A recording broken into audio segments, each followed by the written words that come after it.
Here we go, red versus blue. My name is Mike Stark. And I'm Keith Curry. All right, we're in the middle of this campaign. What's been going on, buddy? Well, Mike, the Republican ticket of Nikki Haley and Ron DeSantis continued to widen their lead in the national polls. After forcing Joe Biden out of the election following a strong showing in the June debate, Democrats thought they could reset the race with Kamala Harris, who initially got a bump in the polls. However, in the face of a laser-focused Haley campaign, focusing exclusively on the economy, the border, and crime, Harris has found herself now back on her heels. With two women heading the tickets and a woman president assured, Haley is running even with Harris and women, a group that has historically tilted strongly to Democrats in recent elections. Republicans quickly jumped on the new Democratic vice presidential nominee, Tim Walz, with Haley calling him out for having an admirer of Adolf Hitler and a Palestinian activist give the invocation of his inauguration. And Ron DeSantis has been conducting a bus tour of suburban Minnesota and Wisconsin, focusing attention on Walz's delay in calling out the National Guard during the George Floyd riots. With the Democratic convention next week, there's speculation that Walz may actually not end up being the Democratic vice presidential nominee. The Cook Report this week now rates New Hampshire, Virginia, and New Mexico as toss-up states. Meanwhile, Donald Trump, sentenced to home confinement in Trump Tower following his hush money conviction, continues to prepare for upcoming trials while tweeting attacks on Harris, which have largely been ignored by Haley and the press. Now, Mike, call that the Republican wet dream. Obviously, none of that is real. None of that happened. Well, but it could have happened. You know what struck me about it? Was it sounded like a normal presidential campaign to some degree. It would have been, for those of us who can remember a normal presidential campaign, and it goes back a few years now, that's exactly what it would have sounded like. Except for the Trump part at the end, that was sort of like spice on the. We've never had a convicted former president before, but now you just sort of deal with that new reality. Right. But exactly. just like this campaign would have been entirely different if the debate had not happened in June and Joe Biden were still there, or if Trump had been sentenced as planned on schedule, or if he was not in Ohio and nobody took a shot at him, things would have been different. And had the Republican Party had the good sense and the cold-blooded political calculation like the Democrats did to look at the top of the ticket and say, this is going to be a loser, let's find a different candidate, it would be very different today. That isn't what it is. So what do the Republicans do at this point? Well, the Republicans have one big problem, and it is the candidate. And it is the candidate's fundamental inability to stay on message. Yesterday, he had a press conference. His staff went out and bought all kinds of consumer products for him to demonstrate, like a man who actually does his own grocery shopping, how the inflation has increased the cost of everyday products that people buy. And he veered off script to discuss why he's justified in being angry at Kamala Harris and angry at the Democrats and angry at his court problems and, rave and rant about communism without really speaking to the voters. And here's the problem, Mike. He has now become, as the Atlantic magazine has said, David Frum's story, boring. CNN ran the story for 20 minutes before finally cutting away. And it didn't feel like they were cutting away to be disrespectful of Trump. It felt like they were cutting away to be merciful to the guy, because the more he talked, the bigger hole that he dug for himself. But he's now become both boring and predictable and totally unrelatable to the issues that are facing average Americans when they go about their day. And those are serious issues: economic issues, crime issues, immigration issues. Those are all getting lost in the wash because the candidate can't stay on message. And as I said before, Republicans understand how to beat Harris and Walz. They've beaten liberals going back ad infinitum. Yep. What they don't have ability to do is to deal with a candidate who can't carry that message and stay on the message, and who himself keeps creating a problem. And it's not only a problem for Trump, because what happens in a news cycle is you get this continued loop of Trump talking and saying foolish things that don't relate to voters.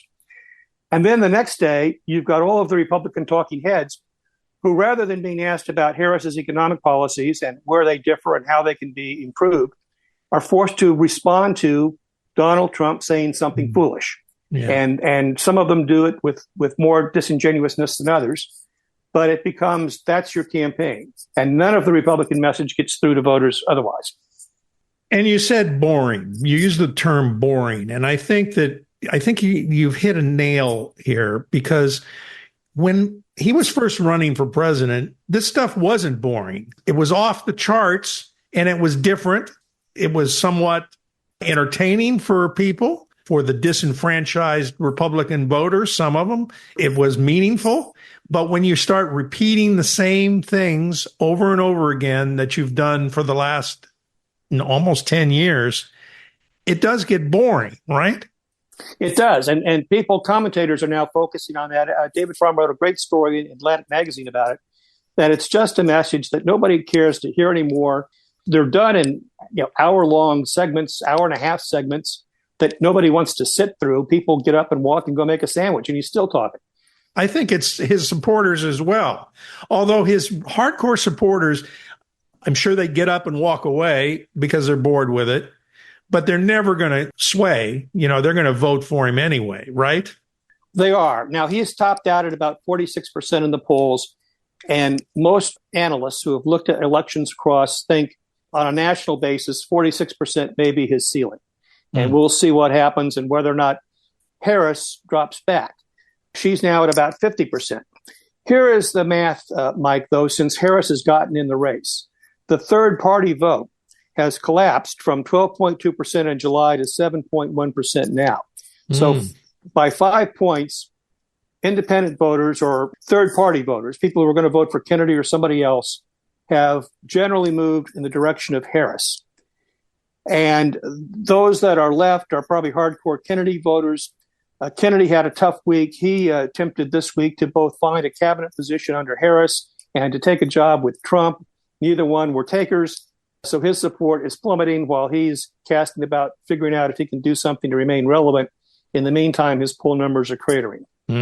So Kamala is definitely on an upswing, and it's going to continue if they have a good convention, right? I don't hear of any problems that are going to happen at the convention like I did earlier. Have they squelched that?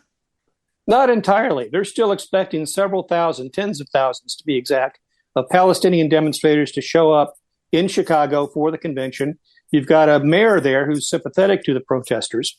You have 30 delegates who were elected mostly in Minnesota and other states who are uncommitted, who were elected as uncommitted delegates because of their stand on Palestine, who are negotiating with the convention organizers for exactly how much stage time and presence and flags and all that other stuff that they're going to be able to exhibit in demonstration of solidarity with Hamas and Palestine in the convention hall.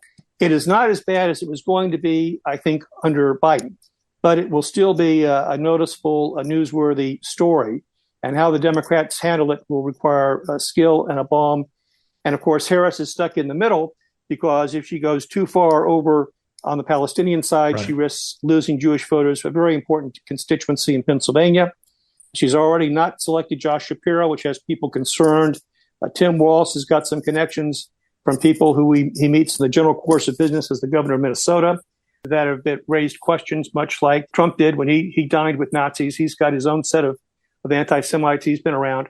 Right. So it's a complicated story, and it's going to require the Democrats to exercise skill to come out of their convention in good shape. Now, I fully expect that they will get a bump coming out of the convention, and the issue will be whether Trump is able to respond to it effectively and forcefully to bring himself back up. Because it's next week, right? Next week. President Biden is going to speak on Monday. Obama speaks on Tuesday. I think the Clintons speak on Wednesday. And then you have Harris and Walz. All-star cast. It's an old-timers game, but they're going to bring everybody back for one last hurrah, which is, of course, quite different than the Republicans. George Bush was nowhere to be found, and Dick Cheney and Dan Quayle, all of those folks were, Mitt Romney, none of them were at the convention. So we'll see. I mean, I don't discount the ability of Barack Obama and Bill Clinton to connect with the audience, and there'll be a nostalgia wave for Biden, and a thank you for doing the right thing and getting out of the race. Let's talk about a correction we need to make. We reported last week via the New York Times that there was a helicopter ride that Mr. Trump took with Willie Brown. We got it wrong, along with the New York Times, right? First of all, Willie Brown himself categorically denied being on a helicopter with Donald Trump. And everybody assumed that he had confused Willie Brown with Jerry Brown. But I think I can safely report that Donald Trump understands that Jerry Brown and Willie Brown are different people. One's white and one's black. He's made that understanding. And then what we later learned was that the helicopter ride occurred not when Trump was president, but it occurred in 1990. And a Los Angeles City Councilman, Nate Holden, was in New York City, and Trump was going to fly him to Atlantic City because Trump was in the process of negotiating to acquire the Ambassador Hotel on Wilshire Boulevard, which was in Councilman Holden's district. And here's another one of our echoes of 1968. That was, of course, where Bobby Kennedy was shot. Right. On the way to Atlantic City, the helicopter did experience trouble and sat down in New Jersey for repairs before, I guess, ultimately going on to Atlantic City so that Holden could experience firsthand just what Donald Trump does with a hotel in its pre-bankruptcy form. I actually knew Nate Holden. Nate Holden worked as a deputy for Kenny Hahn when I was working as a deputy for Pete Shabaram on the LA Board of Supervisors back about 1981. And we would go to meetings together and pal around a little bit. He went on to become a councilman and a state senator and a distinguished political leader in California. Now, Nate's 95 and Willie is 90. I will just point out that those two guys figured out who the helicopter story was about, whereas Mr. Trump was having a difficult time doing that. As Nate pointed out, I'm 6'1", he's 5'5", but we're both black, so we can't tell the difference. I think that's probably what it was. And, of course, Nate Holden had no comments to make about Kamala Harris on that trip. But that was the genesis, I guess, of the story. Yeah. Okay. Well, we've corrected because we wanted to be as factual as we can on this program. So we've corrected that. Before we go, though, I want to ask you one thing. The downfall of Donald Trump as it's going, this is going to have some effect on the down ticket candidates, right? It will. There's a story today in the Wall Street Journal that Democrats now feel more hopeful about retaining a 50-50 split in the Senate, which means they think they're going to save the Montana seat, which was going to be the sort of the bubble seat there. She has much exceeded Biden and is now exceeding some of the MAGA support for Trump. That will translate into higher voter turnout for her, along with, higher young people, minorities, black women in particular, coming to the polls, all of which will help the Democrats down ticket. So bottom line is they'll be coming to the polls to vote for Kamala. And while they're there, they'll vote the down ticket candidates. In most cases, they will, most assuredly. Yeah. One other thing, Mike, the question's been asked, who is better on the economy? In June, it was Donald Trump 54, Joe Biden 45. Now it's Donald Trump 51, Harris 48. So she is beginning to now do better on critical issues that actually matter to people. And if that continues, that will be very fatal for the Trump campaign. Now, there is good polling results for Trump. Right direction, wrong direction was 25-65. It's still 25-65. We're going in the wrong direction nationwide. So there is plenty of things for Trump to work with. The economy, unemployment's ticking up a little bit. There's still issues that he can exploit. Prices are still high. Harris is announcing her economic plan today. Much of it is going to involve sort of bogus price fixing and trying to use government price controls to keep businesses from recovering costs. She has some other plans on housing that are very expensive and will rekindle inflation if tax dollars are spent that way. So there's plenty to exploit, but you got to stop talking about how angry you are, how your crowd size is made up by artificial intelligence and other nonsense that nobody cares about, and speak to issues that are relevant to voters. And so far, despite entreaties by his campaign staff, by his donors, by every media personality and talking head on TV, by the poll numbers themselves, he has fundamentally demonstrated an inability to do so. Okay, let's see what happens after the convention, because as we say every week, you never know what could happen. No year is that more true than this year. Absolutely. All right. Thanks for joining us on Red versus Blue. Please subscribe to the podcast. We're going to be here till at least the election.